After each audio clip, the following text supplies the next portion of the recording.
Salut tout le monde, bienvenue sur ma chaîne et rebonjour aux abonnés pour une nouvelle vidéo. Aujourd'hui, on parle de la vérité de l'affaire Harry Kébert, écrit par Joël Dicker, qui comporte 855 pages, édité par les éditions de Fallois de Poche. Ce roman-là a notamment gagné le prix Goncourt des lycéens en 2012 et le Grand Prix du roman de l'Académie française.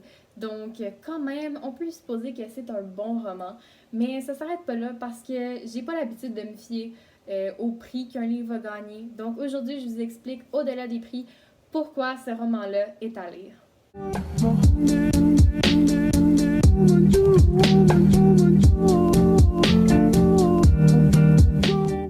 Marcus Gorman est un écrivain qui est à l'apogée de son succès. Il est riche, il est célèbre, il a tout ce dont on pourrait rêver. Et pourtant, il sait que bientôt, il va être traîné en justice par son éditeur parce que il n'a pas écrit le texte qu'il devait écrire pour son deuxième roman. Il sait même pas de quoi ça va parler, il a perdu toute inspiration, syndrome de la page blanche, depuis son premier roman. Marcus s'est lié d'amitié avec Harry Kébert, un professeur d'université et surtout un écrivain très célèbre grâce aux origines du mal, un livre qu'il a écrit. Mais bientôt, les restes de Nola Callaghan, une fille de 15 ans portée disparue à l'été 1975, sont retrouvés dans le jardin d'Harry avec le manuscrit des origines du mal. Ouais. Ça regarde vraiment pas bien pour Harry et pourtant, Marcus reste convaincu que Harry a pas commis ce meurtre-là, que c'est pas vraiment lui qui a tué Nola. Et donc, au travers du livre, Marcus va essayer de prouver que c'est pas son meilleur ami qui a tué Nola. Et à travers ça, il va rechercher la vérité, la vraie de vraie, ce qui est arrivé vraiment à Nola Callaghan pendant l'été 1975. Mais c'est pas si facile parce que les habitants de la ville d'Aurora ont tous un secret à garder et à cacher et personne ne sait vraiment d'où part le malheur. Premièrement, j'ai absolument adoré l'intrigue. Le suspense qui régnait dans le livre était insoutenable. Vraiment, on n'a pas idée de ce qui est vraiment arrivé à Nola dans tout le livre. Des fois, on peut avoir des hypothèses. On est convaincu que c'est vraiment ça qui est arrivé. Et chaque fois, l'auteur réussit à nous jouer un tour, à rendre ça beaucoup plus complexe. À chaque fois que Marcus réussit à répondre, à avoir une réponse à sa question, il y a mille autres questions qui sont possibles de se poser. Et c'est pour ça qu'un roman comme ça justifie ses 855 pages. Je sais que ça a l'air énorme, mais je vous jure que ces pages-là sont passées comme de l'air. C'était vraiment agréable à lire avec le suspense et l'intrigue qui était super captivante et on tournait les pages sans jamais s'arrêter. Comme vous pouvez le voir ici, j'ai beaucoup plié des coins de page. Et d'habitude, je vous assure, je fais pas ça. Je ne mutile pas mes livres. Et en fait, c'est parce que dans ce roman-là, il va y avoir des conseils d'écriture pour un roman ou sur la vie en général que j'ai trouvé extrêmement inspirant.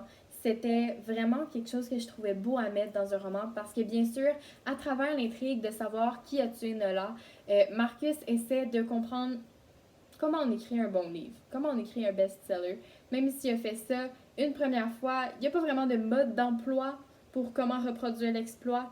Et donc, on essaie de découvrir tout autant que Marcus comment écrire un bon roman avec ces conseils-là dont je vais vous lire un passage. Chapitre 27, là où l'on avait planté des hortensias.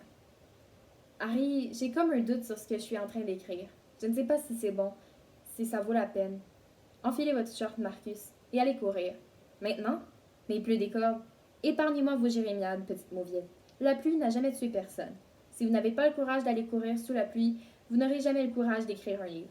C'est encore un de vos fameux conseils? Oui. Et celui-ci est un conseil qui s'applique à tous les personnages qui vivent en vous. L'homme, le boxeur et l'écrivain. Si un jour vous avez des doutes sur ce que vous êtes en train d'entreprendre, allez-y, courez. Courez jusqu'à en perdre la tête. Vous sentirez naître en vous cette rage de vaincre. 12. Celui qui peignait des tableaux. Apprenez à aimer vos échecs, Marcus, car ce sont eux qui vous bâtiront. Ce sont vos échecs qui donneront toute la saveur à vos victoires. Aussi, comme vous pouvez le voir dans le livre, plus j'avançais dans le livre, plus le chiffre des chapitres rapetissait. c'est pas numéroté comme des chapitres conventionnels. En fait, c'est numéroté par les conseils que Harry donne à Marcus. Il va lui donner des conseils sur comment écrire un bon livre et Marcus va les numéroter au fil du temps. Et chaque chapitre est associé à un conseil, ce qui fait qu'on part avec le dernier conseil du plus récent conseil. Et donc, on va avoir des chiffres qui vont dans le désordre, dans des chiffres un peu étranges qui ne suivent pas le normal du 1, 2, 3, 4, ce que j'ai trouvé super créatif. C'est déjà tout pour aujourd'hui.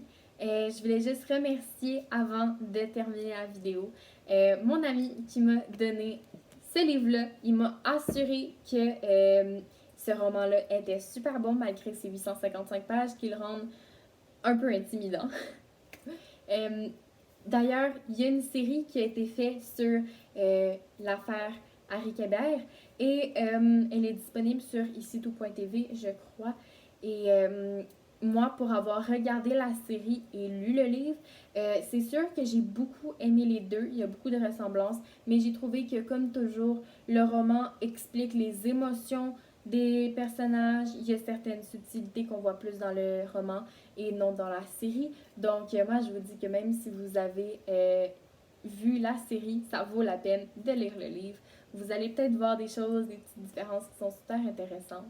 Donc, j'espère que je vous ai donné envie de lire ce livre-là. Si vous avez aimé la vidéo, n'hésitez pas à liker, à laisser un commentaire, à vous abonner, à activer la cloche pour les notifications et à partager. Bye!